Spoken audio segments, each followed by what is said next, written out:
Buenas tardes, hermanos, a todos. Dios les bendiga. Sean bienvenidos a este estudio bíblico de este día ya 10 de febrero de este 2021. Ya estamos sobre el segundo mes de este año y bueno, pues Dios me los bendiga a todos. Vamos a tener en esta ocasión la segunda parte de este estudio que estamos llevando de la Virgen María o la Virgen de Guadalupe. Esta es la tercera parte, hermanos, que vemos. Si alguien lo está escuchando y no ha escuchado las otras dos, ahí están en el canal, la primera y la segunda parte. Llevan una secuencia, hermanos, llevan un contexto donde estamos buscando, pues, informar a los que no lo saben, conforme a las Escrituras, por qué es que creemos en ciertas diferencias con la Iglesia Católica, pero sin contender y dejando claro que al final cualquier persona es libre de creer en lo que mejor le plazca. Únicamente damos la información para que pues se puedan informar y puedan decidir. Por ahí hay un dicho católico que dice católico ignorante, seguro protestante, refiriéndose a que uno no conoce las Escrituras, que uno no conoce bien las doctrinas, los dogmas católicos, y que por eso se termina uno saliendo. Bueno, pues con estos estudios demostramos que no es así. Tenemos conocimiento tanto de las doctrinas y dogmas católicos como de lo que dicen las Escrituras, y basados en esa información y por gracia y revelación de Dios, pues es que podemos entender y conocer la verdad. Y como dijo Jesús, si conoceréis la verdad los hará libres. Bueno, hermanos, pues sean todos bienvenidos y vamos a leer otra vez este pasaje de Lucas capítulo 1, versículo 26 y 27. Si ha puesto atención, hermano, los últimos dos estudios empezamos con este pasaje. Lucas 1, 26 y 27. Este sería el tercer estudio que vamos a leer este pasaje. Cuando uno lee muchas veces un pasaje y lo estudia de diferentes maneras, de diferentes ángulos, sacando diferentes temas de un mismo versículo, con el tiempo se le graban a uno los pasajes, hermano. No se graban así nada más y los oímos una vez y ya. Pero por ejemplo ahorita, ya la tercera vez, si decimos, a ver, ¿en qué pasaje de la Biblia se le aparece el ángel Gabriel a María? Pues a lo mejor ya se le puede quedar y decir era Lucas 1:26. ¿Por qué? Porque lo estuvimos viendo varias veces. Le comentaba yo a nuestro hermano Agustín y le decía, los versículos no son chicles, hermanos, para que se nos peguen. No se pegan. Los versículos los tenemos que estudiar, repasar, memorizar y proponer a nuestro corazón aprendérnoslos, y así Dios nos da sabiduría para irnos aprendiendo los versos. Pero así como que lo oí y se me pegó, no funciona así. Lucas 1, versículo 26 y 27. Saludo a nuestro hermano Agustín, que está ahí escuchando también. Dice: al sexto mes el ángel Gabriel fue enviado por Dios a una ciudad de Galilea llamada Nazaret, a una virgen desposada con un varón que se llamaba José, de la casa de David, y el nombre de la virgen era María. En el estudio número 1 vimos la diferencia entre María y por qué la otra se llama Virgen de Guadalupe. Ya explicamos eso. En el estudio número 2 vimos cómo pues efectivamente las Escrituras nos dicen que era virgen antes de concebir en su vientre nuestro Señor Jesucristo por obra del Espíritu Santo, pero que bíblicamente nosotros creemos que ella después tuvo más hijos con su esposo, estaba casada, no había ningún problema legalmente, espiritualmente, estaban bien delante de Dios y tuvieron más hijos, de los cuales nos narra la Escritura, a diferencia de la Iglesia Católica, que dice que ella permaneció virgen siempre. Entonces, por eso estamos aprendiendo cosas de la María bíblica y al mismo tiempo estamos viendo diferencias con la Virgen de Guadalupe o con la María católica. En este caso, hermanos, con el mismo verso, pues vamos a empezar aquí viendo que dice el nombre de la Virgen era María. Y bueno, el nombre María, hermanos, es del hebreo Miriam. María es en griego, pero el nombre es en hebreo Miriam. Así se llamaba la hermana de Aarón, si usted se acuerda ahí en el libro del Éxodo. Y este nombre, hermanos, se pudiera decir como que no tiene un significado exacto. Esa es la palabra que quería decir. No hay un significado exacto. Hay a veces versiones que tenemos en algunas Biblias donde se traduce alguna palabra, pero luego nos pone a pie de página una nota y dice: el significado del hebreo es incierto. Hay palabras que no se sabe exactamente su significado. Se les da uno conforme al contexto, pero al final las traducciones, las buenas traducciones especifican y dicen: es incierto, esto no se sabe, se cree que puede ser esto, pero la verdad, el significado de esa palabra en hebreo es incierto. Bueno, aquí con María pasa lo mismo, hermanos. El significado de esta palabra, de este nombre, Miriam, es incierto. Se le atribuyen muchas interpretaciones, se le atribuyen muchos significados, y estos significados son muy variados. Por ejemplo, usted si investiga en internet, uno de los significados que se le da a María es eminente, excelsa, como que exaltada, como que le dan por un lado más católico, a decir es eminente, es excelsa, es la exaltada. Y por otro lado, otros dicen que significa rebelde o amargada, esto basados en raíces hebreas que piensan que puede ser el origen de la palabra Miriam. Hay otros que dicen que el origen es egipcio, porque acuérdense que Moisés y María, su hermana, y Aarón, pues salieron del imperio egipcio, que estaban ahí también como esclavos junto con el pueblo de Israel. Entonces, ¿por qué unos dicen exaltada, excelsa? ¿Por qué otros dicen amargada, rebelde? Los que dicen rebelde se basan en que María, la hermana de Moisés, fue rebelde, habló contra Moisés y le salió lepra. ¿Se acuerdan de ese pasaje? Entonces, basado en eso, dicen ella es rebelde, lo que significa Miriam. Y dicen la Virgen María era rebelde, y la Virgen María era amargada, y la Virgen María era pues algo de lo peor, dicen, y Dios la escogió como escoge lo vil y lo menospreciado del mundo. Otros dicen no, es excelsa, es exaltada, es eminente, es otro de los significados. ¿Cuál es el significado real? No lo hay, no lo va a haber, porque es una palabra hebrea con un significado incierto. Cuando unos le dan por un lado el significado en un extremo de exaltarla, es en el concepto que la tienen, mayormente la Iglesia Católica. Y cuando otros predican y enseñan que es amargada y rebelde, mayormente es en las iglesias evangélicas, donde yo no sé por qué, pero se tiene algo contra María, cuando hemos venido diciendo que María no nos ha hecho absolutamente nada y no tiene la culpa de las prácticas y creencias que la Iglesia Católica pudo desarrollar en base a su figura. Bueno, no hay un significado malo, no hay un significado bueno, simplemente no lo hay. No tenemos por qué ponerle exaltada si el significado es incierto, ni tenemos por qué ponerle rebelde, amargada, y buscar como que piedritas que ponerle a María, decir ella era así, ella era rebelde, ella era... La Biblia es la única fuente que tenemos para conocer la verdad, y ella no nos muestra en ningún lado y no se nos da ninguna pista de que ella ha sido rebelde o amargada o alguna otra cosa de esas que le ponen porque simplemente les cae mal María. Bueno, llegamos al versículo número 28.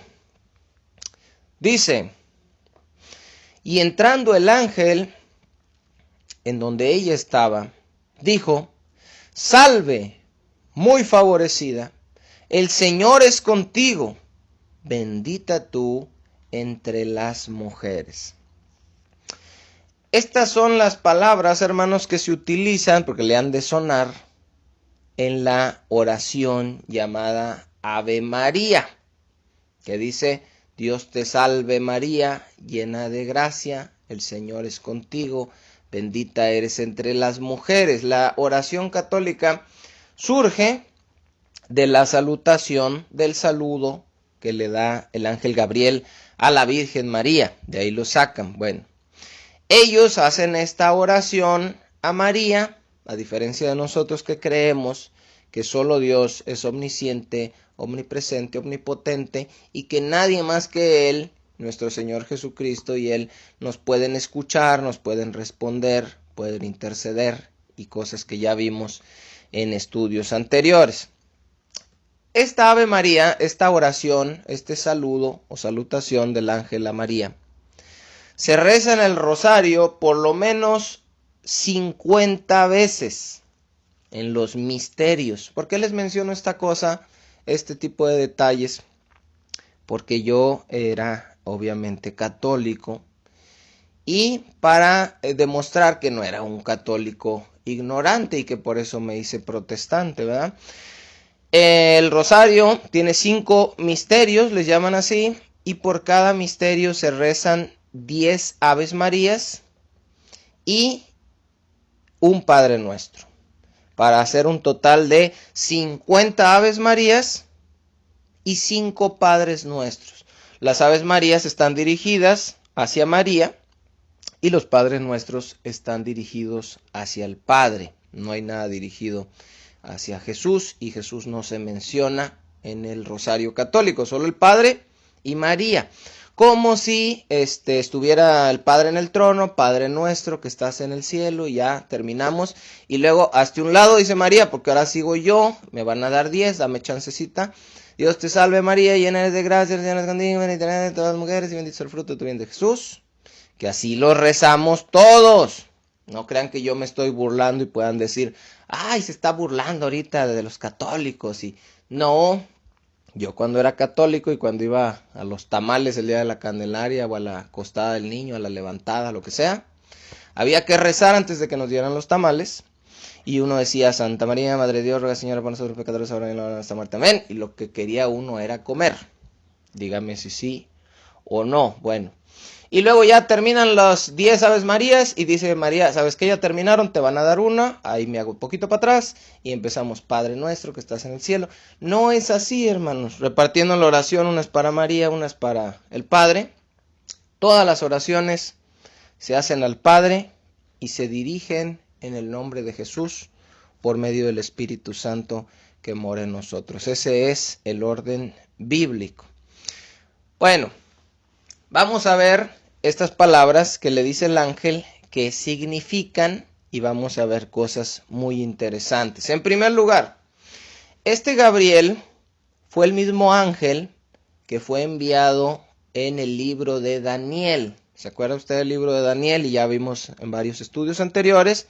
¿Alrededor de qué año estuvo Daniel? Alrededor del año 600 antes de Cristo. Entonces, 600 años antes de este pasaje, Gabriel había ido y le había dado a Daniel una profecía donde le hablaba, entre otras cosas, del nacimiento del Mesías. Bueno, al principio de este capítulo 1 de Lucas, el ángel Gabriel se le aparece a Zacarías, padre de Juan el Bautista, hijo también de Elizabeth, y prima de María. Y se le aparece y le dice: tu petición ha sido escuchada, y dice: tú vas a tener un hijo con tu esposa. Ese fue de forma natural, nada más fue milagroso en el sentido de que ellos ya eran viejos y ella era estéril, igual que Abraham con Sara.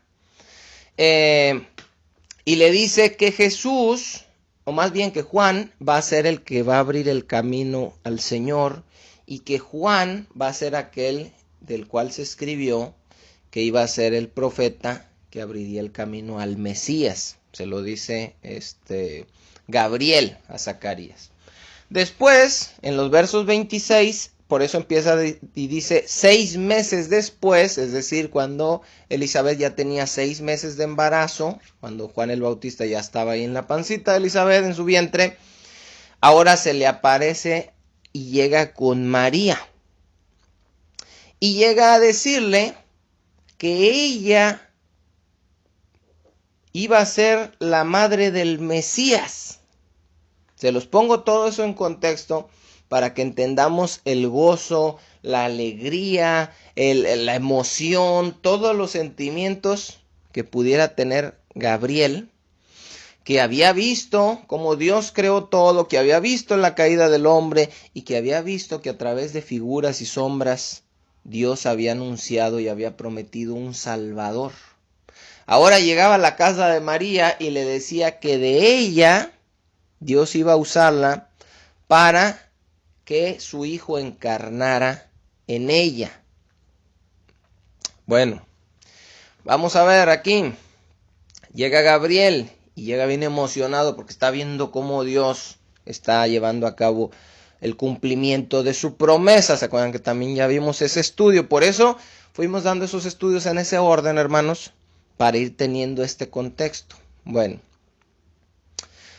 cuando llega, el ángel dice salve. Ojo con eso en primer lugar. No dice Dios te salve. Porque la oración católica, la Ave María, dice Dios te salve María. Bueno, ahí ya empezamos mal. Si basan esa oración en el saludo del ángel a María, ella no dijo Dios te salve, ella dijo salve. Eso fue lo que él le dijo. Ahora, ¿qué quiere decir este saludo? Porque llega y dice salve. No le está diciendo a María que lo salve a él. Era un saludo que significa estar lleno de gozo. Eso es lo que quería decir este saludo. Salve. Fíjese bien. La Biblia latinoamericana, que es una Biblia católica, dice alégrate. Entonces, fíjense bien, estoy usando una Biblia también católica para estudiar. ¿Por qué? Porque también muchas veces engañan al pueblo católico y le dicen que las Biblias son diferentes. Y nosotros podemos dar las mismas enseñanzas que damos con una Reina Valera, las podemos dar con una versión latinoamericana sin ningún problema. Bueno, este gozo, hermanos, que le llega y le dice salve, está relacionado con el gozo que se le decía al pueblo de Israel que deberían de tener por el nacimiento del Mesías. Por ejemplo, les voy a decir rapidito aquí unos versos. Zacarías 9, versículo 9, es una profecía que está hablando acerca del Mesías. Y fíjese lo que dice. Alégrate mucho, dice, hija de Sión, da voces de júbilo, hija de Jerusalén. Se está refiriendo específico, o más bien generalmente, a todo el pueblo de Israel. Pero aquí se lo podemos aplicar a María también, de forma individual, como lo podemos aplicar a nosotros. Dice, alégrate mucho, hija de Sión, da voces de júbilo, hija de Jerusalén. He aquí, tu rey vendrá a ti justo y salvador, humilde y cabalgando sobre un asno, sobre un pollino hijo de asna. Dice la profecía, que es la que cumple Jesús cuando va entrando a Jerusalén. Joel capítulo 2, versículo 21, fíjese bien. Tierra, no temas, alégrate y gózate, porque Jehová hará grandes cosas. Fíjese bien, ahorita que estamos en medio de la pandemia, este verso de Joel 2, 21 nos serviría mucho. Que Dios nos dé esta palabra y que nos diga, tierra, no temas, alégrate y gózate, porque Jehová hará grandes cosas. ¿Cuántos dicen amén, hermanos? Yo creo que sí, a pesar de lo que está pasando, yo creo que Dios va a hacer grandes cosas. Lucas capítulo 2, versículo 10, cuando llegan los ángeles a anunciarle a los pastores el nacimiento de Jesús, ¿se acuerdan? Dice, pero el ángel les dijo, no temas, porque aquí os doy nuevas de gran gozo, que será para todo el pueblo. Entonces, ¿qué es estas noticias? El Evangelio son noticias de gran gozo, son noticias para alegrarnos. Y esto no es nada más en el tiempo pasado cuando conocimos, pero bueno, no me voy a brincar. Simplemente con esta emoción, con esta alegría de las profecías, no crean que el ángel llegó y dijo, oye María, pues vine a decirte que van a ser el Mesías. No, dice, alégrate, salve, regocíjate. Dijimos, hermanos, en un estudio anterior, que María estaba en la misma situación que se encuentra la iglesia actualmente, es decir, desposada. Ella estaba con José esperando que él regresara. Y dijimos que la iglesia está desposada con Cristo esperando que él regresara. Entonces podemos hacer una analogía, ya que vimos en estudios pasados que es una analogía, que es hallar similitudes entre dos cosas diferentes. Podemos hallar esas similitudes también entre María y la iglesia. Por eso vamos a aprender de ella. Ella, hermanos, debía alegrarse como debe alegrarse la iglesia y como debemos alegrarnos todos al ver lo que Dios ha hecho con nosotros. Eso es lo principal. Y lo que va a hacer con nosotros. Por eso acuérdense que Joel dijo, grandes cosas va a hacer. Y ya hizo unas grandes. Nos transformó, nos perdonó de nuestros pecados, nos eligió por gracia y un montón de cosas. Y va a hacer otras nuevas. Nos va a dar vida eterna. Nos va a dar cuerpos nuevos, cielo nuevo, tierra nueva. Ya no va a haber dolor, no va a haber clamor, no va a haber enfermedad. Y todas esas cosas que nos deben de servir para gozarnos, hermanos. Yo les compartía ahí en el grupo de WhatsApp y les decía, no podemos nosotros desanimarnos, porque entonces ¿quién va a animar al mundo, hermanos? Tenemos que ser sal y luz y estar animados nosotros. Pero es que está mal esto y la pandemia y las muertes. Sí, pero tenemos la esperanza de que Dios va a hacer grandes cosas porque así nos lo ha prometido. Dice Filipenses capítulo 4, versículo 4, regocijaos en el Señor siempre. Otra vez digo, regocijaos, dice Pablo a la iglesia de los filipenses. Ahora fíjese bien, Pablo les dijo siempre. No les dijo regocíjense cuando les va bien. Regocíjense cuando vendan bastante. Regocíjense el día que sanan. Regocíjense el día que hagan una campaña. Regocíjense el día que... Regocijaos en el Señor siempre. Y luego lo vuelve a remarcar y dice, otra vez les digo, regocijaos. Entonces ese gozo, esa alegría, ese salve que el ángel da a María, es un salve que nosotros debemos de recibir hoy también de parte de Dios. Alégrate, regocíjate, pero es que Dios va a hacer grandes cosas. Y tenemos que creer y confiar en Dios. En segundo lugar, ¿qué le dice? Salve, ¿qué cosa, hermanos? Ahí me pueden ayudar ustedes, estoy en el verso 28. Muy favorecida. ¿Qué significa esto de muy favorecida? Acuérdense que estamos dando un análisis muy objetivo de María. No estamos ni inclinados a favor de que María es todo, ni estamos con esos que están en contra, que María es un demonio y que no. Estamos viendo las cosas como son. Y sin pelear y sin insultar ni faltarle respeto a nadie. Simplemente basándonos en la Biblia, no en opiniones personales. Muy favorecida aquí significa que ella fue la elegida por Dios para que por medio de ella naciera el Mesías. Su hijo iba a encarnar en ella. ¿Por qué utilizo mucho la palabra encarnar y no nacer? Porque hay un problema también, hermanos. Si creemos que Jesús nació de la Virgen María, entonces estamos dando la interpretación que el origen de Cristo fue en el vientre de María. Y para contrastar esta idea equivocada, Juan escribe su evangelio y dice en el principio, mucho antes de María, mucho antes de la creación, el verbo estaba con Dios.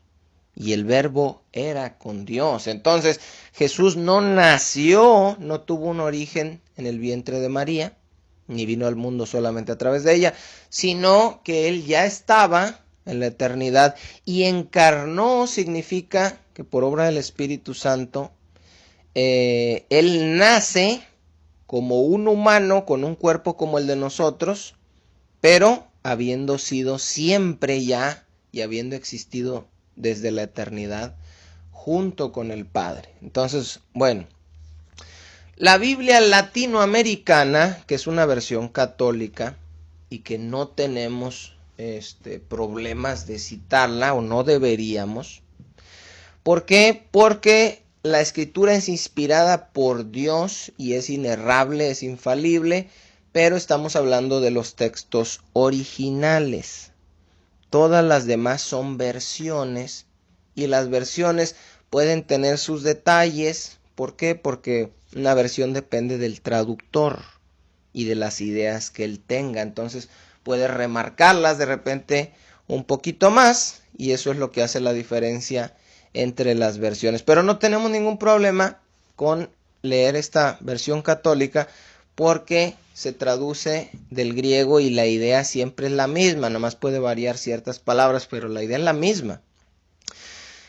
Esta versión latinoamericana dice llena de gracia.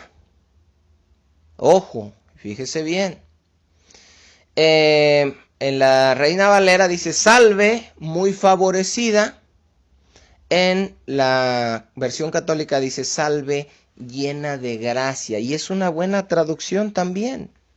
Puede significar lo mismo muy favorecido que lleno de gracia. Ahorita lo vamos a ver. ¿Qué significa gracia, hermano? Usted puede buscar en el diccionario de la Real Academia Española significado de gracia. Fíjese bien, no es ni un diccionario bíblico, es el diccionario normal. Dice benevolencia, favor, ya ves por qué le digo que nuestra versión muy favorecida está bien, y llena de gracia también está bien. Benevolencia, favor o beneficio que se recibe sin ningún tipo de merecimiento. Ojo con eso, y sería bueno apuntar esa definición. Benevolencia, favor o beneficio que se recibe, pero, especifica el diccionario, sin ningún tipo de merecimiento. Es decir, recibiste un favor, recibiste una benevolencia, un beneficio, pero no te lo merecías. Eso es lo que quiere decir gracia. Y María, dice el ángel en el griego, era llena de gracia. Nuestra versión lo traduce como muy favorecida. Fíjese bien, estamos haciendo una analogía también entre María y la iglesia. María debía regocijarse igual que la iglesia, y María era llena de gracia o muy favorecida igual que la iglesia, igual que lo somos todos. La iglesia recibimos gracia, recibimos el favor de Dios sin merecerlo, y por medio de eso es que podemos ser salvos. Dice la carta que Pablo escribe a los Efesios, capítulo 2, versículo 8, fíjese bien, y 9. Porque por gracia sois salvos. ¿Qué quiere decir? Por favor, por benevolencia inmerecida. Por gracia sois salvos por medio de la fe. Y esto no de vosotros, pues es un don de Dios, es decir, un regalo de Dios. No por obras, ¿para qué?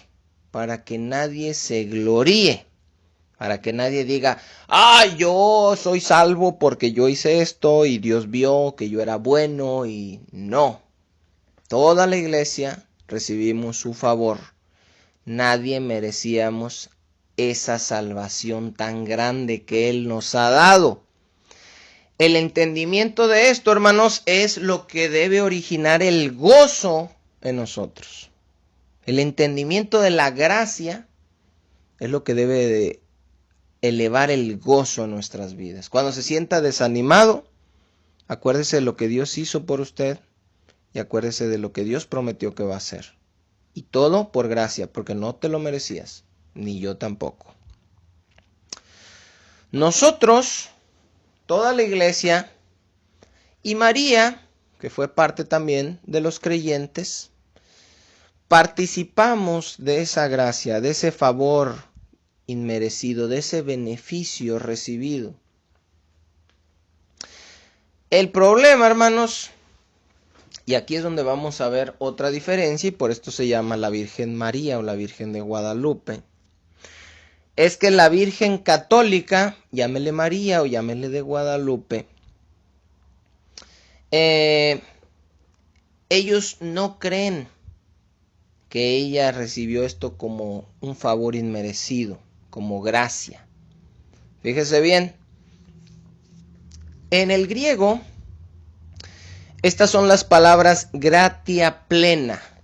Si he escuchado por ahí en el Ave María, cuando canta, no sé si sea latín o griego que es, y que dice gratia plena. Bueno, es estas palabras que le está diciendo el ángel a María. De ahí lo sacan también.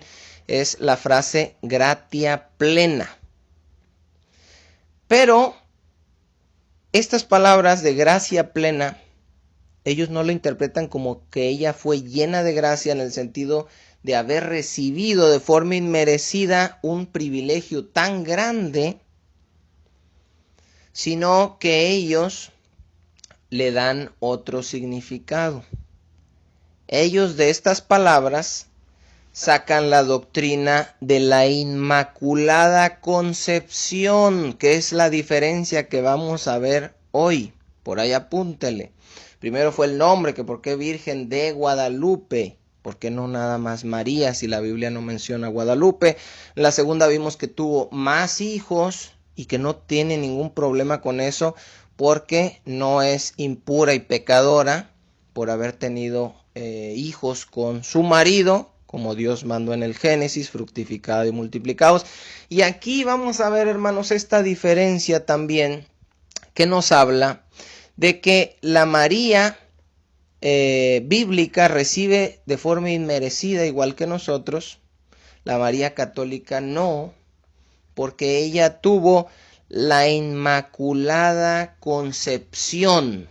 Todos estos son dogmas católicos, doctrinas que nosotros tenemos que conocer y que muchas veces no conoce ni el pueblo mismo católico.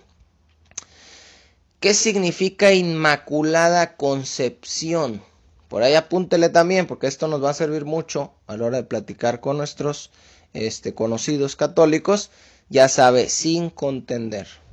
El siervo de Dios no debe ser contencioso, sino apto para enseñar, sufrido, que con mansedumbre corrija a los que se oponen, por si quizá Dios les conceda que sean libertados del lazo del diablo, en quien están cautivos a voluntad de él. ¿Se acuerda? Ya hasta me lo grabé, porque lo estuvimos viendo varias veces.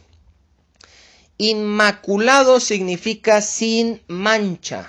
Inmaculado, mácula, mancha, que no tiene mancha. Entonces la Inmaculada Concepción es una concepción sin mancha. Eso es lo que quiere decir la Inmaculada Concepción. Una concepción limpia, una concepción pura, sin mancha, sin pecado, perfecta. Ahora fíjese bien. Esta doctrina no se refiere a la concepción de Cristo por parte de ella, porque no tendríamos ningún problema de decir, bueno, sí, es que la concepción de Cristo fue inmaculada, fue sin mancha, porque Él es santo, no hubo intercesión de varón, ella era virgen. No está refiriéndose a la concepción de Jesús. Se está refiriendo a la concepción de María. Y puede ir ahí con el padrecito de su colonia y preguntarle, oiga, padrecito, ¿qué significa la Inmaculada Concepción? ¿Es cierto que María nació sin pecado? Significa gracia plena para ellos, que Dios le concedió que ella naciera sin pecado, que ella no tenía la naturaleza caída, la naturaleza pecaminosa que tenemos todos, y que María en toda su vida jamás pecó. Ojo, porque puede decir, estás inventando tú, católico, protestante, ignorante, y ahora quieres confundir a nuestros hermanos. Vaya con el padrecito y pregúntele, ¿es cierto que Dios le concedió a María una inmaculada concepción? Es decir, que cuando ella nace sin mancha, sin pecado, sin la naturaleza pecaminosa y jamás pecó. Y me dice, ¿qué le dice el padrecito? El día de la Inmaculada Concepción se celebra el 8 de diciembre. Púntele por ahí porque todos son datos reales que usted puede comprobar en su parroquia local. El 8 de diciembre se celebra el día de la Inmaculada Concepción, 9 meses antes de que se celebre el 8 de septiembre el nacimiento de María. Según la Iglesia Católica, María se celebra el nacimiento el 8 de septiembre y nadie le canta mañanitas ese día, casualmente a nadie le importa, porque ya dijimos qué es lo que está detrás de todo lo que se mueve ahí en el Tepeyac, que no tiene nada que ver con María, porque si quisieran celebrarla en su cumpleaños, en su nacimiento, ella es del 8 de septiembre, según la Iglesia Católica. Esto tampoco tiene ningún fundamento. 9 meses antes de que naciera María, según los dogmas católicos, el 8 de diciembre es cuando su madre concibe en el vientre a María, la cual desde ese momento fue inmaculada, sin mancha, sin naturaleza pecaminosa, sin pecar, y esto quedó establecido en un dogma católico en el año de 1854. Ella, hermanos, y fíjese, aquí es donde empiezan los problemas, y aquí es donde el protestante dice no, pero muchas veces sin los argumentos necesarios y sin la paciencia y la mansedumbre que se necesitan. Ellos enseñan que María fue concebida igual que Jesús. ¿En qué sentido? En que no tenía mancha, era santa, era limpia, era completamente limpia de cualquier culpa, sin la naturaleza caída y sin pecado jamás. Ahora, si usted quiere creer que María es igual a Cristo y que nació sin pecado y nunca pecó y sin otro, lo puede creer. Es libre de creerlo. Ay, sí, como quiera todos nos vamos a salvar. No. Somos libres de creer en lo que queramos. Usted puede creer que su Dios sea la muerte, a la cual venció Cristo, que su Dios sea el diablo, al cual venció Cristo. Usted puede escoger decir, no, pues yo le pido a tal o a cual santo. Es libre de hacerlo. Que bíblicamente esté bien, eso es otra cosa, pero es libre de hacerlo. Es decir, la Biblia prohíbe la idolatría y la Iglesia Católica está llena de ídolos, pero son libres de hacerlo, pueden hacerlo. Hay libertad de culto en este país. Entonces, ¿estamos bien? Bíblicamente no, pero son libres de creer, si así lo quisieran, en el mismo diablo. ¿Por qué hacemos esta aclaración? Porque estamos dando la información, pero no vamos a forzar a nadie. Dios tiene que tocar los corazones de las personas y Dios tiene que transformar a las personas. Si Dios no da esa fe, esa revelación, si Dios no le da la vista al ciego, ¿cómo va a ver? Bueno, estamos viendo estas diferencias nosotros para ver que no tienen nada que ver una con la otra. Y ahí van a poder ir entendiendo un poquito mejor por qué defiendo a María y por qué decimos que podemos aprender de María y que María tuvo una vida agradable delante de Dios y muchas cosas que de repente pueden decir, oye, ¿por qué? Porque no es la misma María.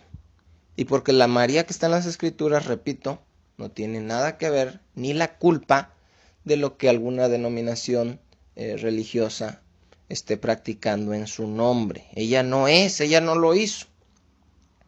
Fíjese bien, Romanos 5:12. Vamos a ver qué dice la Biblia para ver si es cierto que María nació sin pecado. Escribe el apóstol Pablo, capítulo 5, versículo 12. Como el pecado, dice, por tanto, como el pecado entró en el mundo por un hombre, vamos a explicarlo despacito, Adán peca y el pecado pasó a todos. Dios le dijo, si comen de eso van a morir, y desde ahí entró la muerte. Ahora, nosotros morimos, nosotros mordimos la manzana, no, pero la muerte pasó a todos. Por cuanto pecó uno, pecaron todos. ¡Ay, no! ¡Qué chiste! Bueno, Cristo ofrece la salvación y por cuanto pagó uno, podemos recibir el pago todos. Pero no en automático. Es por medio de la fe, creer, obedecer a Dios y hacer su voluntad. Dice, como el pecado entró en el mundo por un hombre y por el pecado la muerte, así la muerte pasó a todos los hombres por cuanto todos pecaron. ¿Todos los hombres morimos? Sí. ¿Todos los hombres somos pecadores? Sí. ¿Por qué? Porque Adán pecó y la muerte y el pecado pasaron a todos los hombres. Dice Romanos capítulo 3, versículo 9 y 10. ¿Qué pues? ¿Somos nosotros mejores que ellos? ¿Quién está escribiendo esto? Pablo. ¿Y a quiénes se refiere que somos nosotros mejores que ellos? A los judíos contra los gentiles. ¿Quiénes son los gentiles? Todos los que no somos del pueblo de Israel, nacidos según la sangre, según la carne, como descendientes de Abraham. ¿Qué pues? Dice, ¿somos nosotros mejores que ellos? En ninguna manera. Pues ya hemos acusado a judíos y a gentiles que todos están bajo pecado. ¿Quiénes, hermanos? Todos, como está escrito. Y cita Pablo en el Antiguo Testamento en el verso 10, no hay justo ni aún uno. ¿Cuántos justos hay, hermanos? Ni uno. Solamente uno, que es por el cual somos justificados todos. Jesús. Nada más. Dice el verso 22, fíjese bien. La justicia de Dios por medio de la fe en Jesucristo. Para todos los que creen, no para todos los que creen en Él.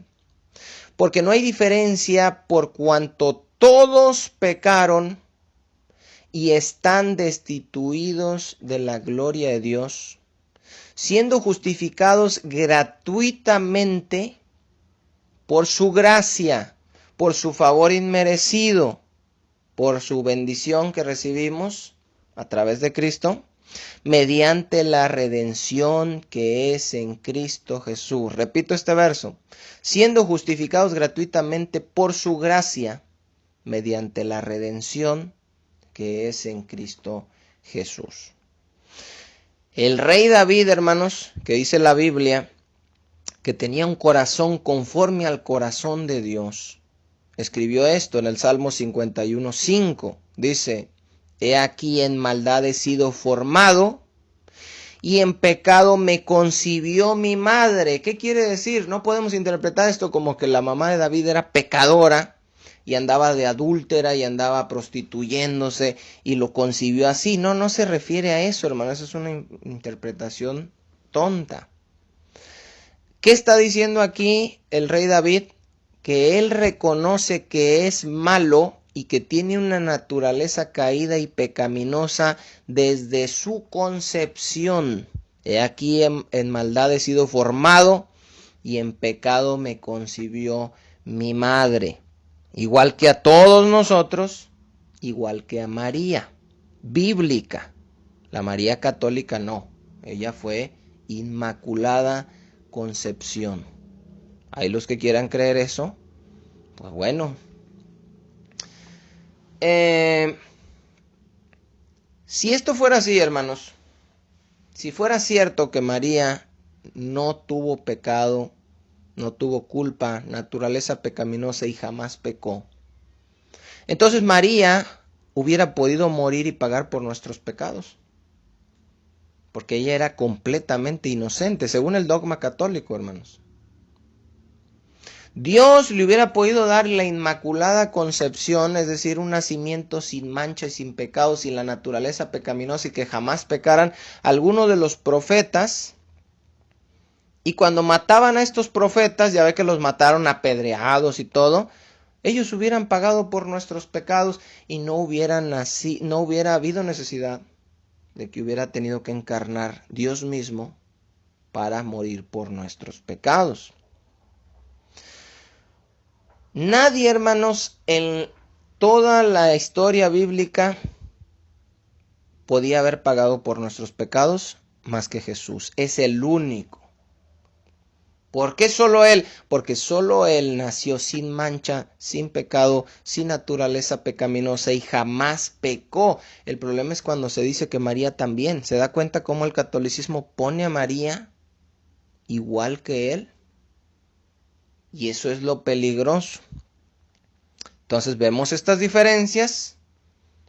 Una se llama María, la otra se llama Guadalupe. Una intercede y la otra no.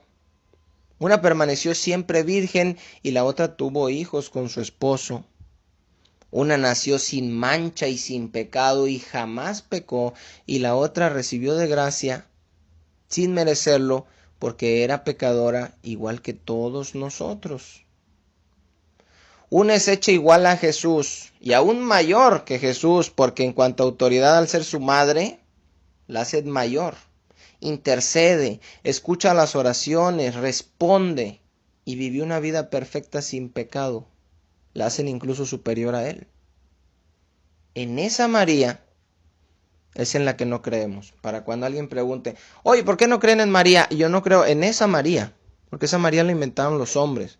Inventaron que no tuvo hijos, inventaron que fue inmaculada su concepción, inventaron que Guadalupe, inventaron un montón de cosas. Pero en la María bíblica, la que dan testimonio las Escrituras, en ella sí creemos y no tenemos ningún problema. Ah, pero no le piden, ¿cómo le voy a pedir si solo Dios escucha? ¿Cómo le voy a pedir si solo Cristo intercede? ¿Cómo le voy a pedir si solo Dios es omnipresente, omnipotente y omnisciente y puede estar en todas partes escuchándonos, respondiéndonos, cuidándonos por medio de su Espíritu Santo? María no. La María bíblica, hermanos, era exactamente igual a cualquiera de nosotros. En la Iglesia Católica, Pedro, todos, Pablo, todos santos, santos, santos y vidas perfectas. Bíblicamente, María, Pedro, Juan, Jacobo, Esteban, Pablo, eran exactamente iguales que nosotros. Y lo dice Santiago cuando escribe y dice, Elías estaba sujeto a pasiones igual que nosotros, es decir, era igual que nosotros. También se deprimían, también de repente dudaban. ¿Qué pasó con Pedro? Va caminando en el agua y dudó y se hunde. ¿Qué pasó con Tomás? Yo no creo hasta que no lo vea. Eran iguales, hermanos, que nosotros. Y María era igual también que nosotros. La María bíblica. Bueno, vamos a ver aquí rapidito, fíjese bien, otra evidencia, por si algún hermano nos está escuchando y no le ha quedado claro y quiere explicarle mejor a alguien católico que está interesado en escuchar. No es para contender, no agarren estas herramientas que le doy y luego tiren bibliazos en la cabeza a los católicos, no. Juan capítulo 19.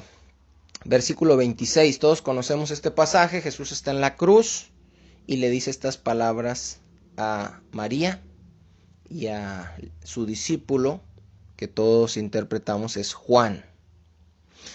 Dice, cuando vio Jesús a su madre y al discípulo a quien él amaba que estaba presente, dijo a su madre, mujer, he ahí tu hijo.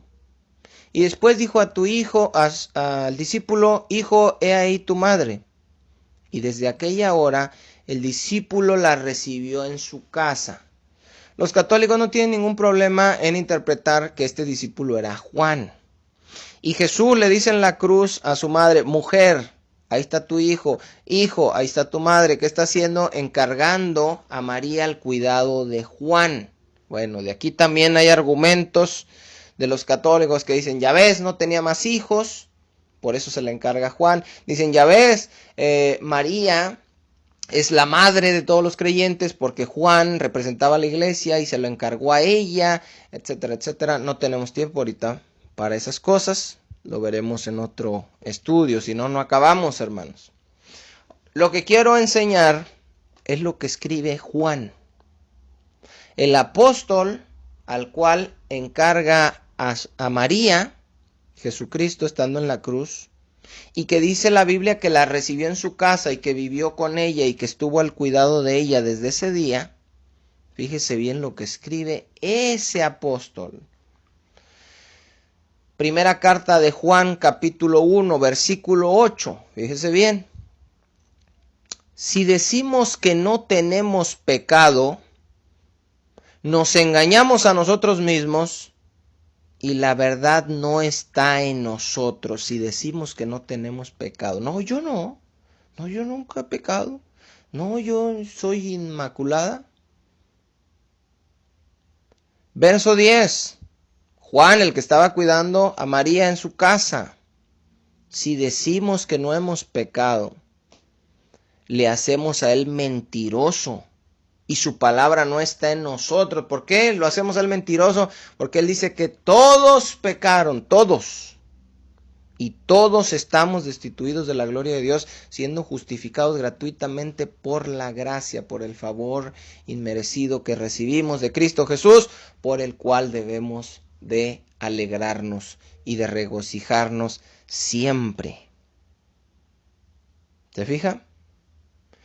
¿No sabía Juan que María era sin pecado y que nunca pecaba? ¿No sabía Juan de la Inmaculada Concepción de María con la que él estaba viviendo ahora? Eso, hermanos, fue una total mentira. Ahora, para terminar con este punto, existen muchos hermanos que sienten que tuvieron una Inmaculada Concepción. Dicen, yo soy salvo porque yo lo merecía. Yo siempre he sido bueno. Y Dios vio que yo nunca he matado ni he robado y pues me eligió porque no soy un pecador como los otros borrachos y adúlteros. Mentira. Todos éramos pecadores exactamente iguales. No fuiste inmaculado, lo que recibiste fue por gracia de forma inmerecida. Cuando no entendemos esto, hermanos, este tipo de personas juzgan, según las obras de los demás, quién merece y quién no merece la salvación. Por ejemplo, dicen, a ver, yo porque yo soy bueno, a ver, ¿a quién le predico? Está una viejita que todos los días está ahí en su casa sentada y me saluda. Y está un viejo borracho, agresivo y maldiciento. ¿A quién le predico? Pues yo digo que a la viejita. Porque el borracho ese agresivo, violento, ese no tiene, ¿cómo pudiéramos decir? Derecho a la salvación. Ese no creo yo que Dios lo vaya a salvar. Cuando pensamos así, hermano, no hemos entendido a quiénes escoge Dios. Él no vino a buscar a justos, sino a pecadores. Y la realidad es que muchas veces juzgando así, lo que haces es que la viejita te cierra la puerta en la cara y te dice, yo soy católica, no vuelva a molestarme.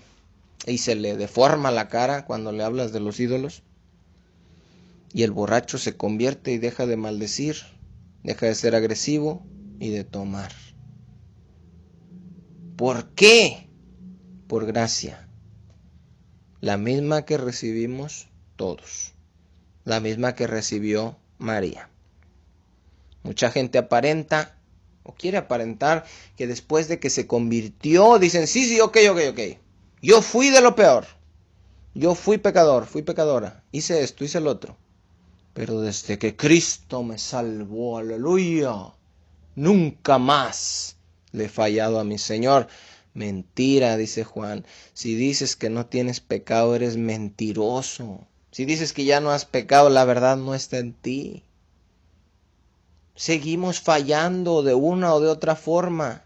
No voluntariamente, no a diario en los mismos pecados, pero sí cometemos muchos errores, por lo cual necesitamos un abogado que interceda por nosotros para con el Padre, y solo por gracia, por medio de su sacrificio y del precio que se pagó, que fue su sangre, podamos recibir el perdón de nuestros pecados.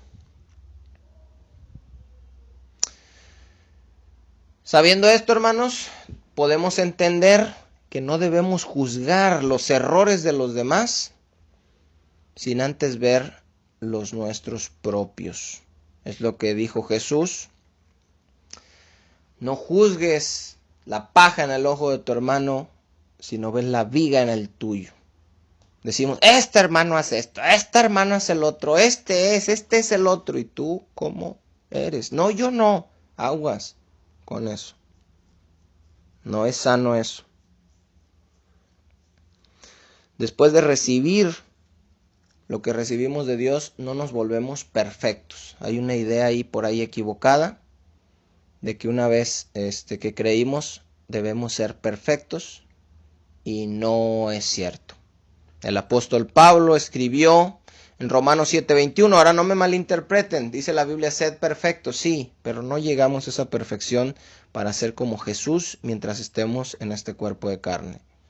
Romanos 7:21, hablando del apóstol Pablo, no de cualquier creyente, dijo, así que queriendo hacer yo el bien, hallo esta ley, que el mal está en mí. Estaba en Pablo, en el rey David, en María y en todos los creyentes. Por eso necesitamos que Dios nos limpie y nos salve de nuestros pecados. Dice, el Señor es contigo, le dice a María, al igual que Jesucristo nos dijo, he aquí yo estoy con vosotros todos los días hasta el fin del mundo, en Mateo capítulo 28. ¿Y cómo, hermanos, puede decir que está con nosotros? ¿Cómo puede permanecer con nosotros si nosotros seguimos dentro de esa vida imperfecta y de pecado todavía? Por la misma gracia. Es esa misma gracia que necesitamos todos y por la cual podemos acercarnos, dice en Hebreos, confiadamente al trono de la gracia para hallar el oportuno socorro. Y pues bueno, hermanos, ahorita por cuestiones de tiempo le vamos a dejar hasta aquí. No sin antes pues ver esto, que es muy importante, ver cómo María era exactamente igual a nosotros. El problema es que a veces uno mismo no se siente como que está en gracia, uno se siente merecedor. Decíamos ahorita, eso causa problemas. A veces los pastores, ya sea que ellos se hagan sentir o que la iglesia los vea como si fueran personas inmaculadas, de inmaculada concepción, como que son de alguna manera limpios de todo pecado, más cercanos a Dios que todos los demás, así como el sumo sacerdote estaba más cercano que todos los demás sacerdotes. Pero eso no es así, hermanos. Y eso trae problemas porque a las personas que se les considera así, se les termina siendo un ídolo. Son esos líderes religiosos que son perfectos, que son sin mancha, que son sin pecado. Y no es así, hermanos. Todos somos consiervos, todos somos hermanos, y delante de Dios pues no hay quien valga más, quien valga menos, quien esté más cerca, quien esté más lejos. Por la sangre de Cristo, todos los que estábamos lejos somos hechos cercanos. Y esto, hermanos, aplicado a María, que es lo que hace la Iglesia Católica, pues es lo que causa el problema. Al decir siempre fue virgen, siempre fue santa, fue sin mancha desde su concepción, y esto hace que tengan ese concepto erróneo de ella y que la ponen a la par de Jesús, como si ella también hubiera sido completamente perfecta y limpia su vida, cosa que la Biblia pues nos dice que no, hermanos. Cuando nosotros conocemos a la verdadera María, conocemos al verdadero apóstol Pedro, a Pablo, a Juan, a los discípulos, a los profetas, a Abraham, a Isaac, a Jacob, y nos damos cuenta de que todo el tiempo estuvieron bajo la gracia y recibieron lo que recibieron, el favor de Dios, sin merecerlo, y nos damos cuenta que estamos dentro de ese mismo grupo, es motivo suficiente, hermanos, para gozarnos, para regocijarnos y para darle gracias a Dios, porque dice una frase, y con esto termino, hermanos, que me dio ánimo, me dio fuerza cuando la necesitaba, y se las comparto porque sé que puede servirle a algún otro. El autor del himno Sublime Gracia dijo las siguientes palabras: no soy lo que debo ser, y tampoco soy lo que quiero ser, pero por la gracia de Dios no soy lo que era. Y eso es bien importante, hermanos. No somos perfectos, no somos lo que debemos ser como cristianos, no somos lo que quisiéramos ser como cristianos, pero por la gracia de Dios no somos lo que éramos. Y bueno, pues viendo esta gracia en nosotros, la vemos en María, esa gracia que también tuvo ella, que fue llena de gracia, llena del favor inmerecido de Dios.